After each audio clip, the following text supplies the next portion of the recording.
3rd of October 1993, afternoon. A group of Black Hawk helicopters fly a team of Army Rangers into a busy market area in downtown Mogadishu. Their mission? To capture 2 lieutenants of the Somali warlord Mohammed Aidid. But the mission suddenly goes wrong. Very wrong. We've got 5 aircraft down, and these are flown by our best pilots. We are struggling as a crew to get that aircraft on its wheels. How did I do that? I have no idea. I caught a glimpse of them just as they were crashing. A huge dust ball.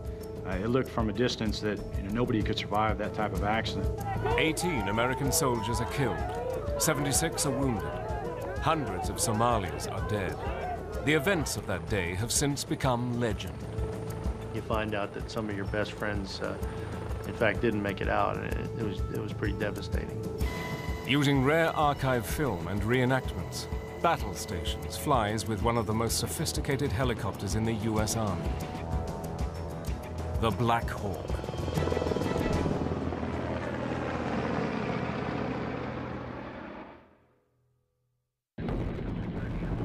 Vietnam. The combat helicopter comes of age. It was here that the world-famous American Huey changed the form of modern warfare. Thousands of Hueys provided a platform from which massive firepower could be unleashed. Vietnam was the first air-mobile war. At that time, the Huey was a remarkable helicopter, and the Army seized upon it in Vietnam to provide that air mobility role. But the Huey was designed basically as an aeromedical evacuation machine, and it just didn't have all the capabilities that the Army found was necessary in Vietnam. By 1972, plans for future conflicts turned away from the jungles of Southeast Asia and looked towards Cold War strategies for the plains of Europe. So in January, the US Army issued a tender for a new multi-role frontline helicopter. With a crew of 4, the next generation of helicopters had to be capable of lifting 11 men, or equivalent weight of cargo, up to 4,000 feet with a cruising speed of 200 miles per hour. A long time ago, a great man had the idea for something like a helicopter. His name was Leonardo da Vinci. Igor Sikorsky had devoted his genius since the First World War to the development of the helicopter. In 1939, he had designed the world's first working helicopter and had since produced over 5,000 for military use. But in the 1960s, Sikorsky was devastated when his company lost the vital Huey contract to the Bell Company. Business was getting less and less. After the Korean War conflict subsided, our deliveries began to shrink dramatically, to the point when, in 1977, we did not deliver a single helicopter to the U.S. government. We could not miss out on Army business because the Army represented the greatest, biggest users for helicopters. In August 1972, the Boeing, Vertol, and Sikorsky companies were selected to produce prototypes for the new Army helicopter. It was a matter of life and death for Sikorsky from a business point of view. We simply had to be one of the winners. So what the company did is set up 2 design teams. I was fortunate to head one, and another wonderful designer headed the other. And then the same day, we presented top management with what our concepts would be for the Black Hawk helicopter. The first prototype was flown in October 1974, 6 weeks ahead of schedule. The Army had specified crash worthiness as a key requirement, and with this, the helicopter was able to carry heavier loads than anticipated. By June 1976, testing was complete, with flights logged hot and high, from desert to Arctic conditions. But late at night on August the 9th, 1976, disaster struck. Ray Leone received a call about a crash at Fort Campbell. It was a call he would never forget. I remember being awoken about 1 o'clock in the morning saying that one of our prototypes had crashed. And of course, to me, it was like receiving a call from a local hospital about your son or daughter involved in an automobile crash. They wouldn't tell you any details, just you better get here quickly. And we got there August 10th in the morning. And we got out to the woods where the aircraft was, and you couldn't really even see the helicopter until you were practically upon it. That's how dense the woods were.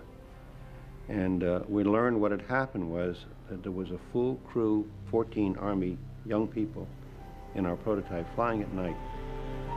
The skin of the rotor blade had come loose and caused violent vibration. The pilot had no choice but to crash land immediately. But he did a remarkable piloting job. He came straight down, chopping trees all the way down. He cut down about 40 trees with the rotor blades, big trees, and landed kind of hard, but he landed okay. Turned out the only injury was when one of the occupants, the squad leader, jumped out of the helicopter. He ran smack in with a stump of a tree that the rotor had cut down, and he got a little bruise.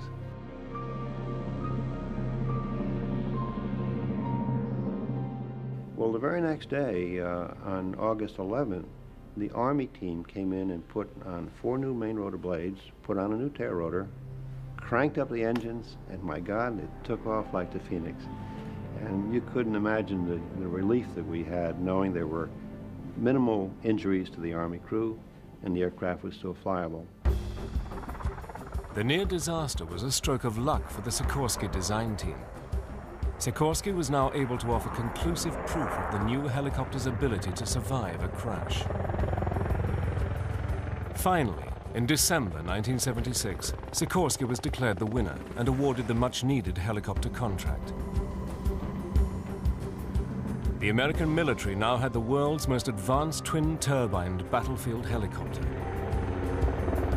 The unique flexible design, packed with electronic warfare systems, was intended for air assault work, air cavalry, and medevac missions. It would go down in history as the Black Hawk and become renowned for its role in special operations as the Night Stalker. 1978. The Black Hawk frontline helicopter flies in service for the first time. But this cutting-edge technology is still untested in the field of battle. The high-speed Black Hawk has an exhilarating low-level flying capability. The first time you get into an aircraft like that, it's a feeling of, I've just grabbed hold of a rocket ship. I mean, really, because it's such a difference in the complex cockpit and the capabilities of the aircraft. It's far beyond anything you've experienced before. It's fun to fly. It'll do anything. It'll give you every bit of the performance that it's supposed to and just a little bit more. It's big, it's roomy, it's versatile, and it's got a great sound. The power from the rotor system, the massiveness of the airframe, and just power and strength. It was much more powerful than usual.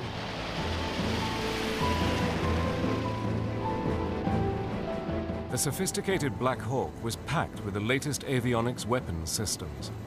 In addition, the helicopter was fitted with 2 machine guns operated by the crew chiefs. Its outstanding versatility required new skills of flying and crew coordination. There are 2 sets of controls, and for all intents and purposes, they're exact duplicates of each other. There is no pilot and command station. You could be pilot and command from either the left seat or the right seat. It really doesn't matter. When it comes to aircraft control, it is whoever is on the controls. Crew coordination is probably one of the most important aspects that we in the regiment and as pilots need to develop and to maintain. You have to have a lot of trust and confidence and respect for each position. No one position on the aircraft is more important than the other. When I say left or come right or come up 50 feet or come down 5 feet, they really have to do that.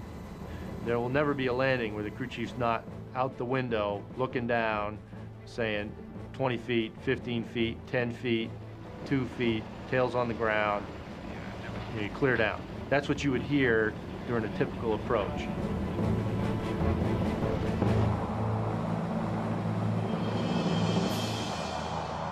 By 1981, the Army had found a perfect match for the advanced capabilities of the Black Hawk, the Special Forces.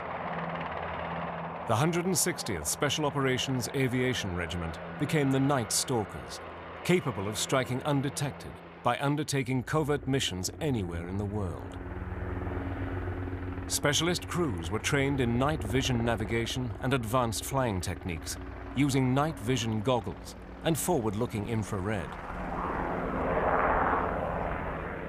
We're basically the pioneer behind the night vision systems back in the late 70s and early 80s. Very stressful. It's tenfold trying to navigate, land, shoot, all those things compounded at night. You've got shades of green, and those shades of green are telling you different things about the terrain, the ground, the water, your speed, your height, closure rates, angles, and you have to fly quite a few hours to be able to read your screens or your NVGs, night vision goggles, and get actual feel for how they work and what you are looking at and how that actually relates to what it is in the ground in the daytime.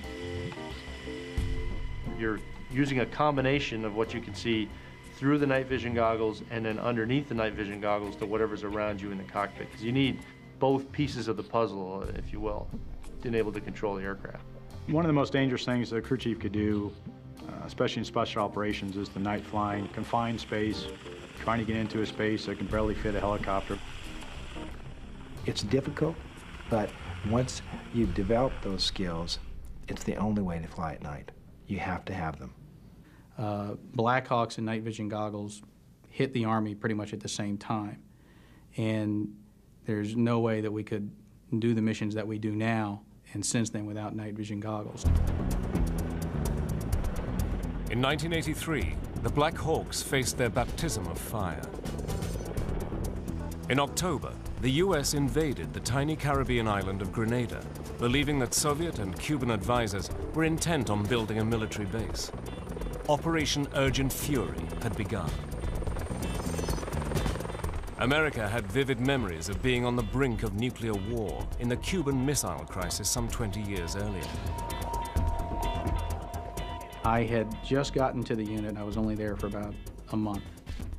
And I was brand new to the Black Hawk. I only had about 15 hours total in the aircraft. It was all very new to me. I hardly didn't even know anyone in the unit. So I was very, very uncomfortable going into this. And we took off at night. I can't remember how many aircraft we had. I want to say about 8. And headed for Grenada, which was about an hour and 20 minutes away, in an aircraft that has 2 hours and 20 minutes of fuel. And flew over the water at night, no horizon, hazy. We had been up for 2 days straight, getting there, very nerve-wracking. And we got to Grenada just about maybe a half hour after, probably right around sunrise. And then about 4 o'clock in the afternoon, we flew our first mission. Due to delays delivering their night vision equipment, Black Hawk crews had to operate in broad daylight, flying troops into battle and evacuating civilian hostages from the revolutionary forces. I had one of the few aircraft that had a Vietnam veteran pilot on board, and I was very happy to be with him. And I remembered at one point I took my fingers and I put them under my legs because I didn't want to look down and see if they were shaking. And I thought, well, that's probably not a good thing to do because we need to take the controls if he gets hit. We did that assault and then 3 more assaults bringing people in. By the end of the operation, the American forces had captured more than 600 Cubans. The overall failure of poor intelligence had made the operation costly in terms of personnel and equipment. Over the 3-day campaign, the Black Hawks had not been used to their full potential. Flying by day rather than taking advantage of their specialized night flying techniques had made special operations chaotic. Urgent Fury had lived up to its name. A lot of the main lessons that we learned in Grenada was, yes, we absolutely have to be able to operate these aircraft at night much more effectively. We have to modify these aircraft, the cockpit lighting, and we have to really embrace the whole idea of night vision goggles. The clandestine eyes of the night stalkers were soon to be tested, halfway around the world on the battlefields of Arabia. Desert Storm. On August the 2nd, 1990, Iraqi dictator Saddam Hussein occupies neighboring oil-rich Kuwait. To his surprise, the West reacts swiftly, and President Bush forms a coalition determined to oust the Iraqi forces. 500,000 American and coalition forces assembled in the desert under the command of General Norman Schwarzkopf. On January the 17th, 1991, Operation Desert Storm, the mission to liberate Kuwait, began with a huge aerial bombardment against Iraqi military targets.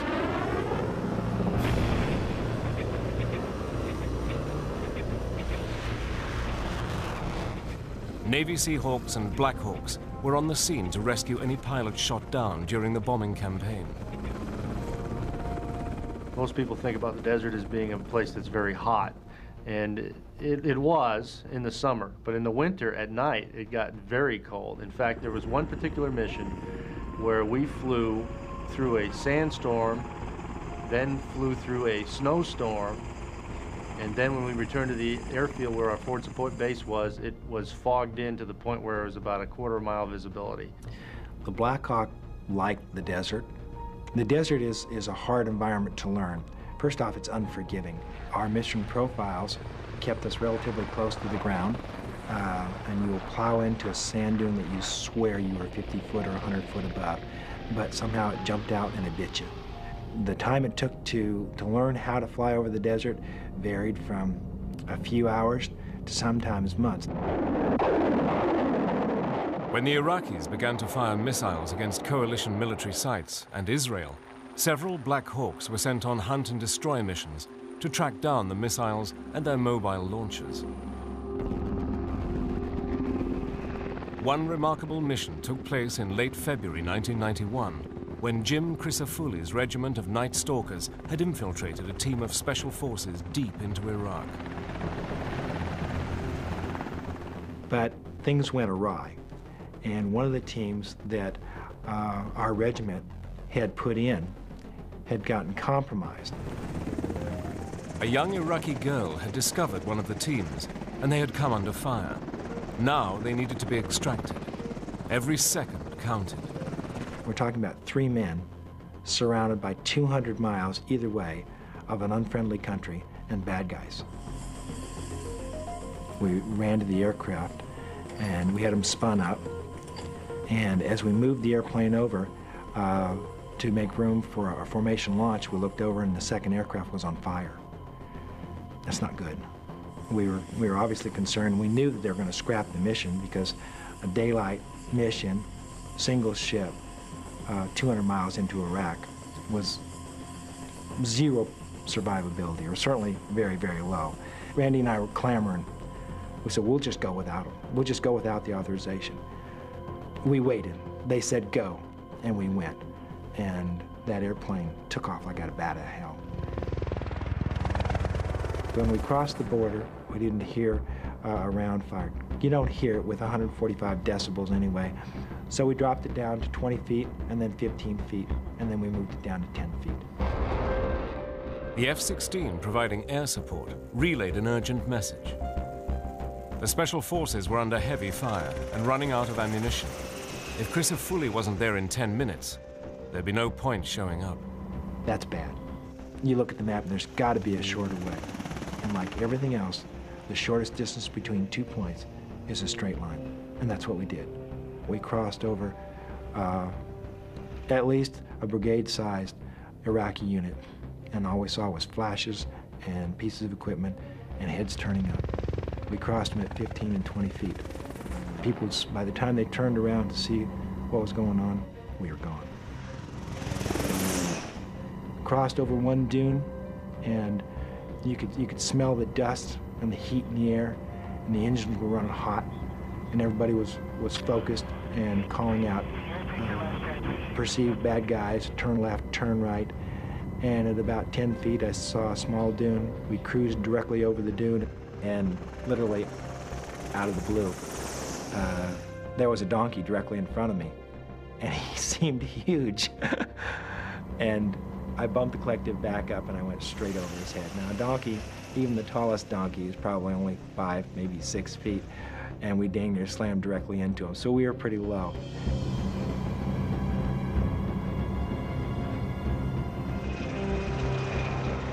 As we were heading into the target area, we were within 5 kilometers.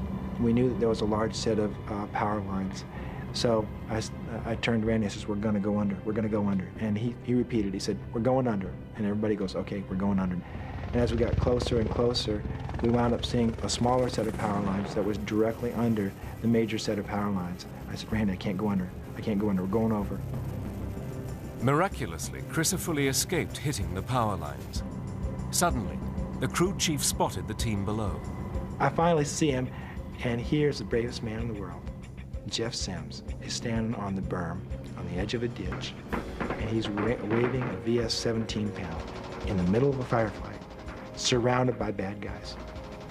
And there were bodies all around him, people that he had engaged and eliminated. You don't get that courage by accident. Radios wanted to know what was going on. The minis kept producing noise, flying about 4,000 a minute, times 2. I saw that probably the best way for us to position the airplane was to slam it back down, oriented about southwest, and that would place us in between most of the Iraqi ground fire and Jeff. Crisafulli thought he was there to pick up 6 operators, but there were only 3. I'm thinking, oh God, we left 3 on the ground. I said, where are they? Where are they? He says, they're not here. There's only 3. Let's go. And everybody seemed to scream in unison, let's go. The airplane is still taking hits. Flight controls took hits. Rudder blades were taking hits. We took off. Under cover of the dust cloud, the Special Forces made good their escape. For their heroic actions, Jim Crisafulli and co-pilot Randy Stevens were decorated with the Distinguished Flying Cross. Jeff Sims, leader of the Special Forces team, was awarded the Silver Star. For several weeks, the Allies kept up the aerial bombardment on Iraq. Saddam's war machine was battered, but not broken. Schwarzkopf now prepared for a major ground assault to finish the job off. At 4 a.m. on February the 24th, 1991, the ground war was launched. It was led by the largest helicopter assault in history. 300 helicopters, spearheaded by Black Hawks, lifted 5,000 airborne troops 110 miles deep into Iraqi territory. The operation was a stunning success. Thousands of Iraqi soldiers were taken prisoner. Within 100 hours, the ground war in Iraq was over. The Black Hawk operation with the 101st Airborne had proved the value of a rapid heliborne assault, and not a single American had lost his life. For 2 years, the Black Hawk helicopter and its crews enjoyed the accolades of total success from the Gulf War. But all that was about to change. The Night Stalker's next mission would become a nightmare that would haunt America to this day. Mogadishu. Mogadishu, Somalia, 1993. It began as a great humanitarian mission and became the costliest battle for US troops since Vietnam. Somalia had suffered from years of terror by rebel warlords, and now the beleaguered country was in the grip of a major famine. America had joined a UN peacekeeping force of 38,000 troops. In June 1993, local warlord Mohammed Aidid's forces killed 24 UN peacekeeping troops whilst they were patrolling the streets of Mogadishu.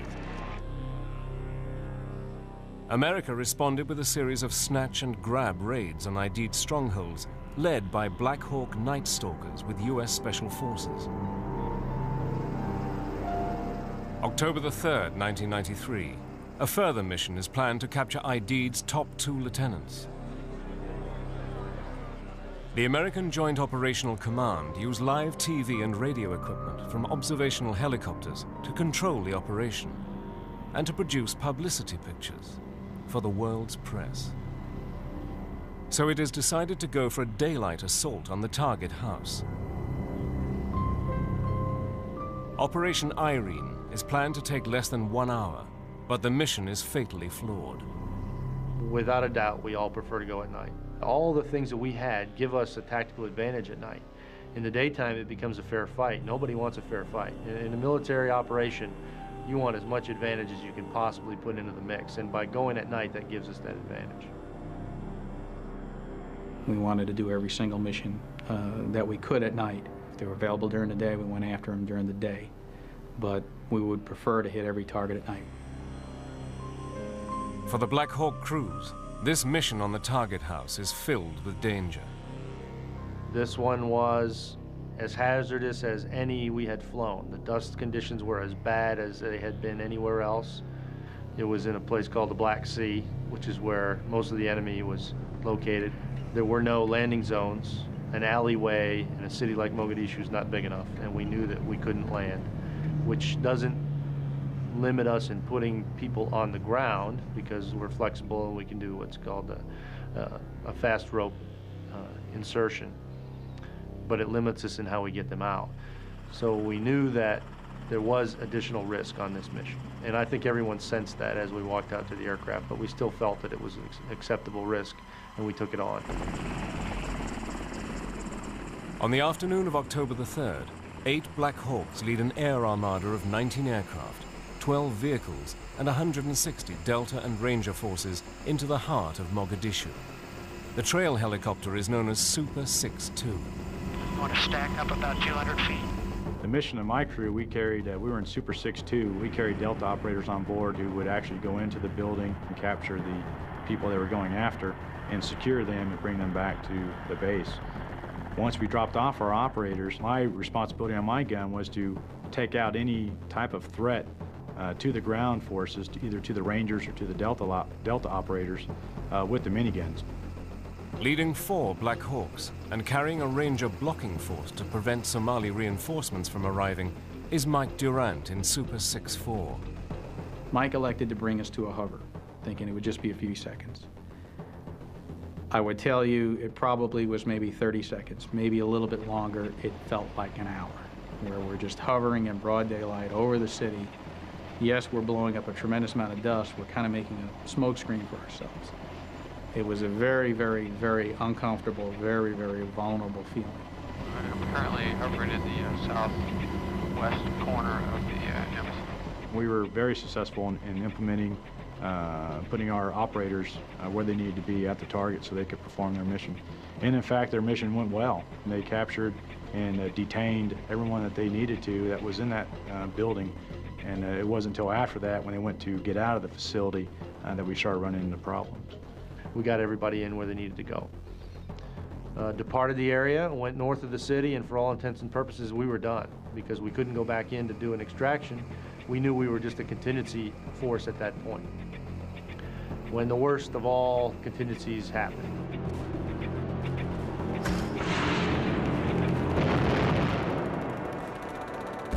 About 40 minutes into the mission, Cliff Walcott and Donovan Briley's aircraft was shot down by what we think was a rocket-propelled grenade. The first inclination I had that there was a problem was when Super 6-1 called that they had been hit and were going down. I caught a glimpse of them just as they were crashing. A huge dust ball. It looked from a distance that nobody could survive that type of accident. We got a Black Hawk coming down. We got a Black Hawk crashing the scene at 6-1, 6-2. When I heard that we have a Black Hawk down, and they would start saying he's crashed, I just remembered tensing up in the aircraft thinking, well, where there's one RPG, there's going to be another one on the way. And I really thought, the jig is up now. They're going to get us. And I just remember thinking, God, I wish these guys would hurry up and get out this door. Super 6-1 is shot down by small arms fire from the Somalis, killing both pilots. A Little Bird crew makes an incredible landing at the crash site and drags out the 2 survivors, taking them to the US hospital. By now, American Special Forces vehicles on the ground are being shot up on all sides by the local Somali forces. Paul Shannon witnessed the Black Hawk down, and now his aircraft, under the command of Mike Goffina, comes under fire. When I was hit, I was both hands on the minigun, scanning for targets. and all of a sudden my left hand hit my chest, and I rolled off the seat into the back of the aircraft. Jeff, which side of the aircraft is he on? He is sitting right behind you. Gary Gordon went to his little backpack he had and whipped out an IV, and I'll never forget it. I told him I was okay, that I didn't need an IV. It was just a, hopefully a minor wound. It wasn't bleeding real bad. I wanted to make sure that he had ample time to do what he needed to do, shoot out the back and not worry about me. Brad Hollings took my spot on the gun. He was one of the operators in the back, and he began to shoot the minigun. He gave me his rifle to shoot out the back, and that's where I took up a position. Now I had a little rifle in my hand, and I'm sitting kind of vulnerable in the back. So I had a lot of time to reflect, and saw a lot of things coming at us, and knew it was probably inevitable that if we stayed, in the flight pattern, we're probably bound to eventually get hit. The Somalis had become experts with the RPG launchers, and now victim number 2 is in their sights. Mike Durant and his crew are busy providing fire support to the Rangers trapped below. We joined the orbit with Super 6-2. Just a few minutes, maybe 2 or 3, that he was in the area. And all of a sudden he called and he said, whoa, 6-4's hit. 6-4's hit. We only made it around the pattern probably 4 or 5 times, and we were hit by what we think was a rocket-propelled grenade also, right in the tail.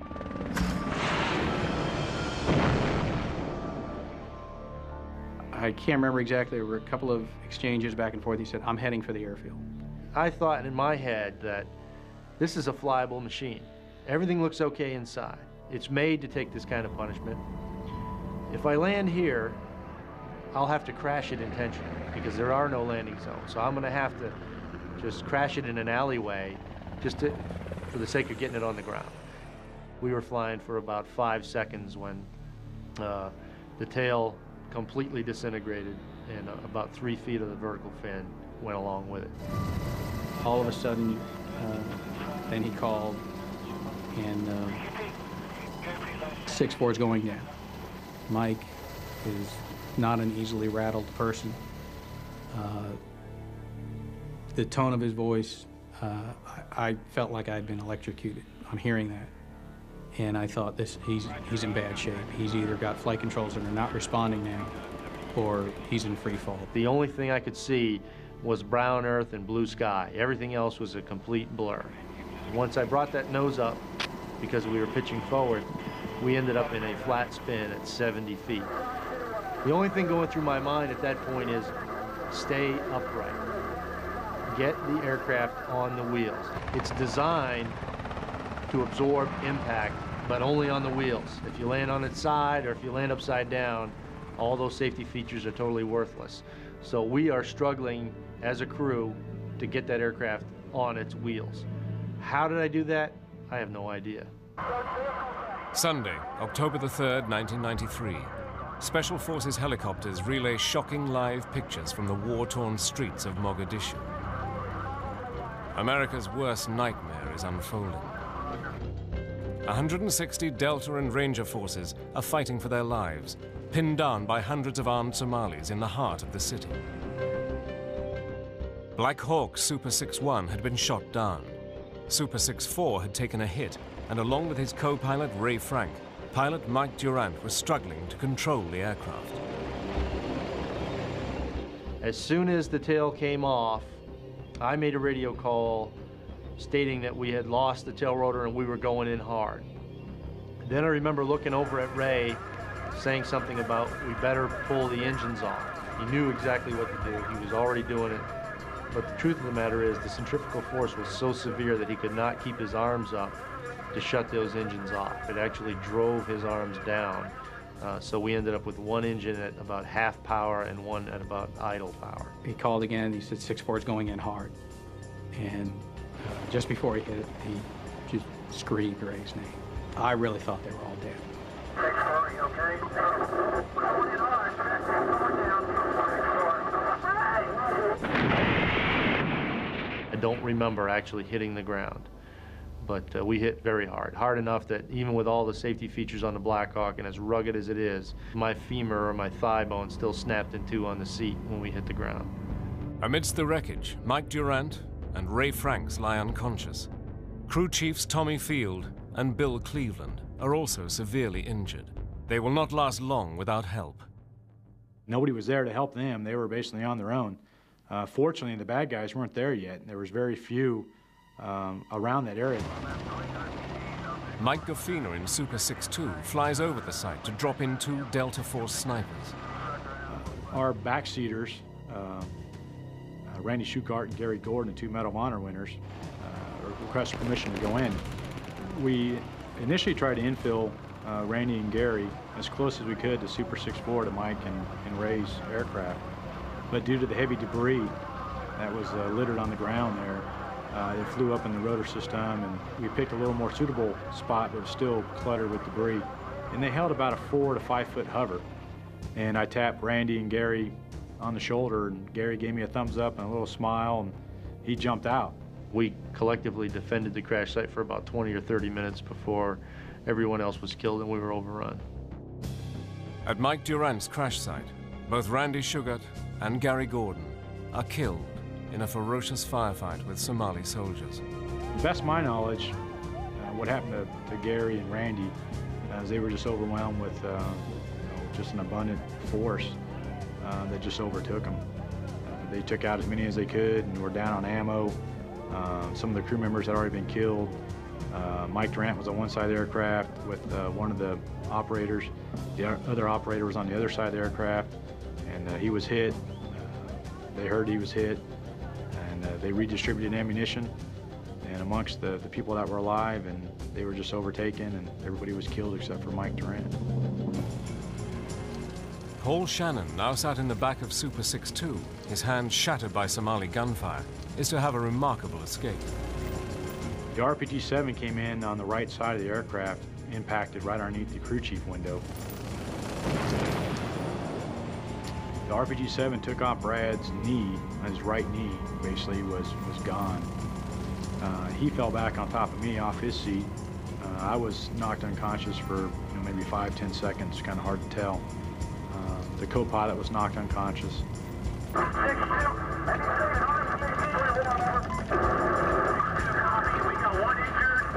So basically everything relied on Mike Gaffina's skills as a pilot.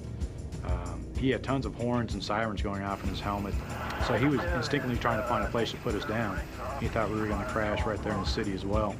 So he picked out a road that he was just going to set us down on. And as we started to descend, he started pulling collective a little more power, and realized that we were still able to maintain flight. And what the pilot had seen was the Newport facility. There weren't any boats there, so the unloading area was clear, and we came in and did basically an aircraft landing. They had triple height sealant containers, and we were sliding right for a wall of those, and fortunately we stopped in the nick of time before we ran into those. Meanwhile, the remaining Black Hawks can only watch as Mike Durant, the sole member of the crew to survive the crash, fights for his life. At this point,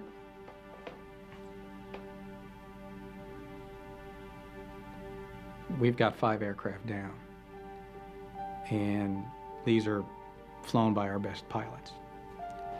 Shortly after this, one of the commanders on the ground called and said, "I've got 2 wounded guys that are going to die if I don't get them out of here." Roger, I contacted higher reference Chief Blair. They do not have any... Colonel Harrell, who was in the command and control aircraft, called and said, "I can't send in any more helicopters. The area is still too hot. Just hang on. We're going to get some tanks to punch through to you with them in armored vehicles." Emotionally, for me, I don't want to overstate it too much, but here I am now prepared to do this, and now we've been let off the hook. And on the one hand, I was relieved that we were now not probably going to get shot down and killed. On the other hand, we desperately wanted to get in and help. Eventually, blooded and shocked by the chaotic nightmare, the Rangers and Delta forces are rescued by a UN armored convoy. The captured and tortured Michael Durant was later paraded to the world on TV. When you're initially captured, you're fearing for your life. The highest priority is survival, or are you going to make it through the next few minutes? CW3, Mike Durant, U.S. Army. You crave for information about what went on around you, where is everyone else, what's their status, did they survive? I didn't know that no one else at our crash site had survived until I was released. How long have you had? How old? 32. Whether we survived or not, they were going to get us all out of there, and I knew that. And that provides you some sense of security. You feel like maybe you're almost not alone, knowing that everybody's out there and they'll do what they can. I'm a Black Hawk pilot. Black Hawk pilot. I can't explain why I wasn't killed. It is a miracle. It's a miracle, it's luck, it's whatever everybody that assesses the situation happens to believe, I guess. But I did some things that may have helped facilitate my survival, but a lot of it was certainly out of my hands. All we knew at that point when we came back from the mission that day about Mike and Ray was that they were down and they were missing in action. We didn't find out until the rest of the world found out, and the videotape of Mike when he was in captivity, and the videotapes of them dragging the bodies through the streets. We were horrified, we were enraged that is what had happened to them. We wanted revenge, probably more than anything else. Those were our friends. These weren't people that we just knew casually. These were guys that we'd known for years. People talk about being a band of brothers, and you're closer to these people than brothers. And it was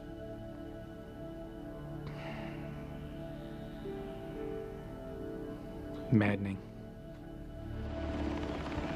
18 American soldiers had been killed and 76 wounded. Hundreds of Somalis had died. After 5 days of intense negotiations, Mike Durant was released. There's the joy in being released, and then you find out that some of your best friends, in fact, didn't make it out, and it was pretty devastating. It took a long time to get over that. Bitter lessons had to be learned. The Night Stalkers had been used in daytime missions, not by night as intended. But Mogadishu is also remembered for the incredible bravery of the task force soldiers and the exceptional flying skills of the Black Hawk aircrews. The Black Hawk has been in service around the world for 25 years.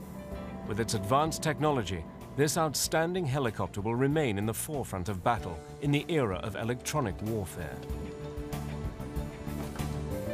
But for the men who crew it, the Black Hawk is something more.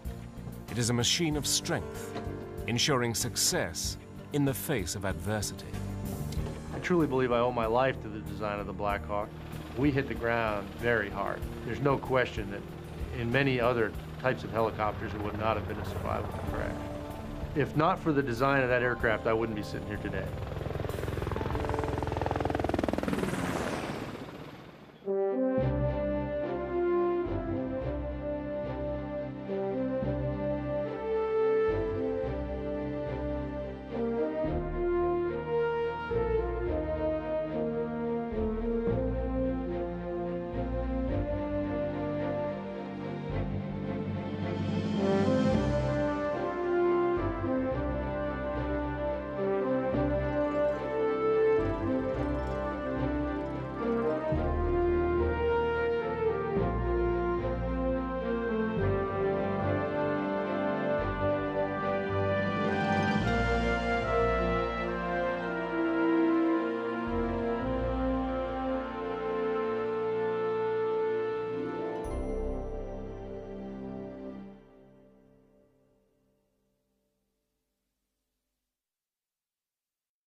Well, I know exactly when. I was about 13 years old, I believe, and a friend of my father's was a warrant officer in the Army. Actually, he was in the National Guard at the time, but he had been in the Army. And he worked for a company that flew helicopters for hire. They would do whatever, if anybody needed a helicopter for whatever purpose, they would provide the helicopter and the crew and go out there and do work. And then he had to move an aircraft one day, and he invited me and my father to go along with him. And we flew, I'm from New Hampshire, and we flew over some of the mountainous parts of New Hampshire on a beautiful day. And I remember it was a three-seater, and I was sitting in the front seat, and right next to Joe, who was flying. And I just remember thinking, this has got to be the greatest job in the world. And it turned out to be. I never lost sight of that goal for the rest of my life. I realized that somehow I wanted to be able to fly, and if I had flown a jet for the first flight, I would have thought that was the way to make a living, but it happened to be a helicopter, and I really enjoyed it, and I enjoyed that flight, and enjoyed having a career doing that. I found out in August of 1992 that we were going to deploy to Somalia. Very little time to prepare. I was at work. We pulled into a briefing where we were told we were going to go, and we were going to go in a matter of hours. So I ran home to grab a few things that I needed, and then headed back out to the airfield, and we went forward. There were high-risk elements on this particular mission. It was daytime. We didn't like that. It was in a place called the Black Sea, which is where most of the enemy was located. We didn't like that either. There were no landing zones, although a Black Hawk can fit into a lot of places. An alleyway in a city like Mogadishu is not big enough, and we knew that we couldn't land, which doesn't limit us in putting people on the ground because we're flexible and we can do what's called a fast rope insertion, but it limits us in how we get them out. You're limited then to either ground vehicles or rooftop extractions. So we knew that there was additional risk on this mission, and I think everyone sensed that as we walked out to the aircraft, but we still felt that it was an acceptable risk, and we took it on. None of these flights were very long. We were based right there in the city, essentially, so we were on the target within 10 minutes, probably. There was more resistance on this one right away. This one was as hazardous as any we had flown. The dust conditions were as bad as they had been anywhere else. In fact, we had one of the aircraft do a go-around because it couldn't find the landing site on the first attempt. And that's just a standard contingency that we practice and we brief. If you can't get into where you're trying to go, it's just like in a commercial plane. They're going to go around and give it another try. The direction that you turn, what you do, if you have to make a go-around, is all pre-briefed and pre-planned, so everybody knows what's happening. There's no confusion on anyone's part. But it was a riskier venture, I think, than any one we had gone on before because of all those factors. I was flying again in this particular case. Ray and I had been alternating who was on the controls from mission to mission. This happened to be my day to fly, and I was flying, and he was doing all the co-pilot duties. And I remember going in there, having a very hard time finding the target again because it was so dusty, but getting to the right intersection and being essentially blind except for being able to see the top of a telephone pole right down by my right foot. If I hadn't had that telephone pole reference, I probably would have had a difficult time maintaining my position over the fast rope insertion point. But I had it, and again, with the help of the guys in the back, giving me last terminal guidance, as you might describe it, to move directly over the intersection, we got everybody in where they needed to go. Departed the area, went north of the city, and for all intents and purposes, we were done because we couldn't go back in to do an extraction. We knew we were just a contingency force at that point. When the worst of all contingencies happened, about 40 minutes into the mission, Cliff Walcott and Donovan Briley's aircraft was shot down by what we think was a rocket-propelled grenade, and they crashed in the city. I'm an eternal optimist, and knowing the level of training those guys had and what kind of pilots they were, it never occurred to me that they would not do anything but successfully land that aircraft on the ground, and we'd see them later on during the debrief. In fact, I didn't know that they had died in the crash until I was released. Again, not a good situation, but well within things that we had planned. We had a search and rescue aircraft on call to react to this. They did react. We extracted some of the people on the ground with another aircraft. Seemed like the situation was brought into control when our aircraft got called in to take their place. We were called into the target area to provide fire support, aerial fire, basically, for the troops on the ground while they conducted their mission. Well, the shooting had gotten pretty intense at this point. And when we flew in there, the other challenge for us was we didn't know where any of the friendlies were.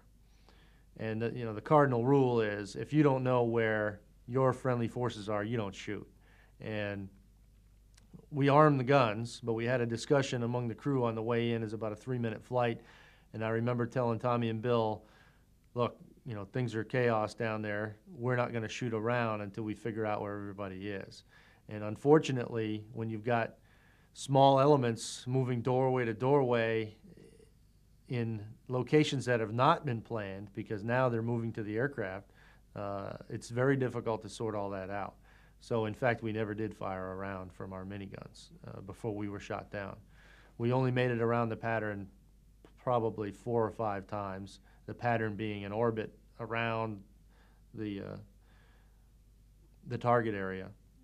And we were hit by what we think was a rocket-propelled grenade also, right in the tail. We're going through, and this all happens in a matter of milliseconds. You know, it's a very compressed sequence, but when you play it back in your mind, it's drawn out to what feels like minutes is really seconds or even milliseconds. But it felt like hitting a speed bump in a parking lot. If you're driving your car about 20 miles an hour through a parking lot and you hit a sizable speed bump, that's exactly what that RPG felt like when it hit the aircraft. And I rolled it out, looked around in the cockpit, everything looked fine, and a radio call came over the radio from the what we call the Air Mission Commander, who's in charge of the whole air operation, saying, you've been hit, you better put it on the ground. Well, as you know, as a pilot in command of the aircraft, the control of that aircraft is your discretion. And I thought in my head that this is a flyable machine. Everything looks okay inside. It's made to take this kind of punishment. If I land here, I'll have to crash it intentionally because there are no landing zones. So I'm going to have to just crash it in an alleyway just for the sake of getting it on the ground.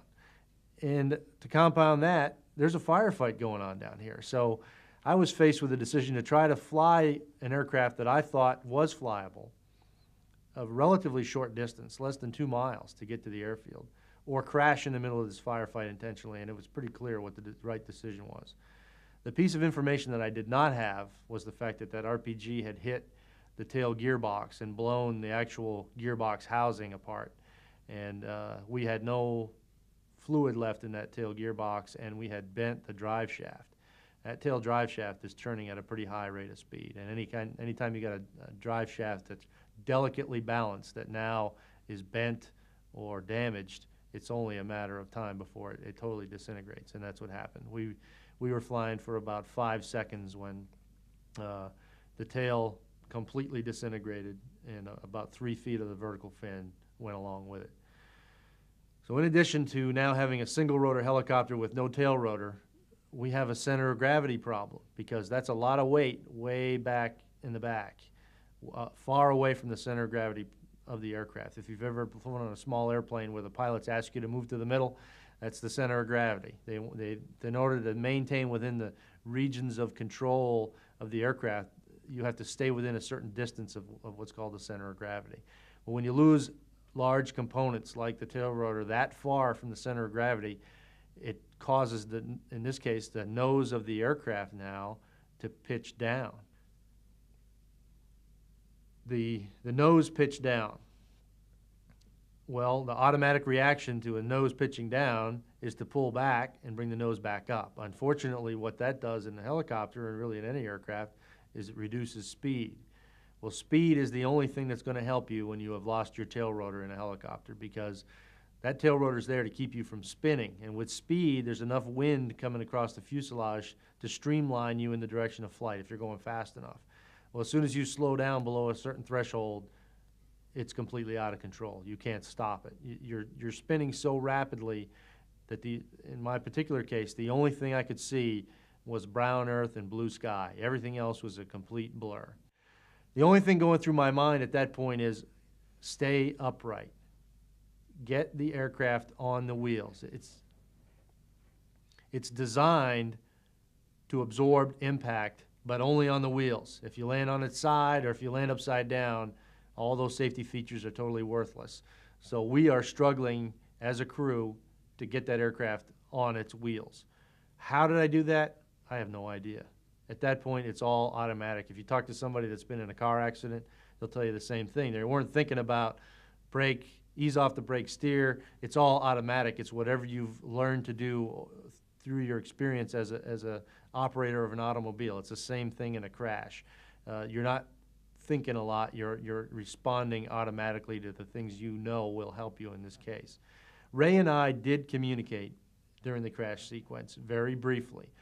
As soon as the tail came off, I made a radio call stating that we had lost the tail rotor and we were going in hard. Then I remember looking over at Ray saying something about we better pull the engines off because that is the only way to stop the spin, is to shut the torque off, which is being created by the engines. And he was already doing so. He was, as I said, a very experienced aviator. He had experienced something similar to this before in an accident at Fort Chaffee. He knew exactly what to do. He was already doing it. But the truth of the matter is the centrifugal force was so severe that he could not keep his arms up to shut those engines off. It actually drove his arms down. So we ended up with one engine at about half power and one at about idle power. We did. I never saw it coming. As I said, all I could see was brown and blue divided by the horizon line. I never saw the ground coming. So whether or not I pulled what we call pulled pitch to absorb the impact or not, I can't tell you, to be honest. I don't remember actually hitting the ground. But we hit very hard, hard enough that even with all the safety features on the Black Hawk and as rugged as it is, the seat stroke, the landing gear, everything else, my femur or my thigh bone still snapped in two on the seat when we hit the ground. Well, first of all, when you're initially captured, you're fearing for your life. I mean, that's we deal with everything in life as whatever has the highest priority is what you happen to be processing at the time. And when you're captured, the highest priority is survival, or are you going to make it through the next few minutes? Over time, that gradually dissipates and things start to stabilize and you realize that death may not be imminent. And now it becomes a psychological battle in how long am I going to be here? Am I going to survive long term? What happened to everyone else? That's the thing that's really difficult, is that you have no information. If there's one thing you crave in isolation like that, and I wasn't in solitary confinement or anything like that, but when you're by yourself, you might as well be because you have no one to communicate with, is you crave for communication. You crave for sending a message, or you crave for information about what went on around you, where is everyone else, what's their status, did they survive? I didn't know that no one else at our crash site had survived until I was released. And that's... So you didn't know that until you were released? I suspected it. I mean, the Somalis had told me that no one else had survived, but you can't trust them. They're the enemy, so you have to listen to it, and there's always an element of doubt until you've got some kind of proof where that really is what happened, because you never know what their agenda might be and what they're telling you. I mean, I suspected so because of the chaos at the crash site. I figured that they probably had not survived. I knew Bill and Tommy were injured. I wasn't sure about Ray. If anybody had a good chance of surviving, it was Ray. He had injuries that were similar to mine, but as it turned out, he didn't survive the firefight. Well, it is certainly a psychological battle. Even with the injuries I had, it's more a psychological battle than a physical battle. And what I tell people is, although I'd never thought I would be held for any extremely long period of time, day 5 is day 5, whether you're going to be there for 6 months or 5 years. You don't know, and that's what makes it difficult. And I think the big thing is not to get focused on the situation in its entirety. You have to focus on small pieces. It's like any other major event in your life. It can easily overwhelm you. However, if you break it into its components, you can bite these pieces off one at a time. So I think the main thing you got to realize is I just have to make it through today. I mean, that's lesson number 1. Don't think about I can't survive 6 months here. I can't survive 3 months here. You have to think about I can make it to tomorrow. And when tomorrow comes, I'll figure that out when it gets here. I mean, that would be the number one thing I would have to say in an overall strategy to survive something like this. The other thing is you have to have faith in your comrades. You have to have faith that you know if there's anything that can be done to get you out, they're going to do it. And I knew that. There was absolutely no question in my mind. They could not have dragged those guys out of Somalia without getting all of us. You know, whether we survived or not, they were going to get us all out of there. And I knew that. And that provides you some sense of security. You feel like maybe you're almost not alone, knowing that everybody's out there and they'll do what they can.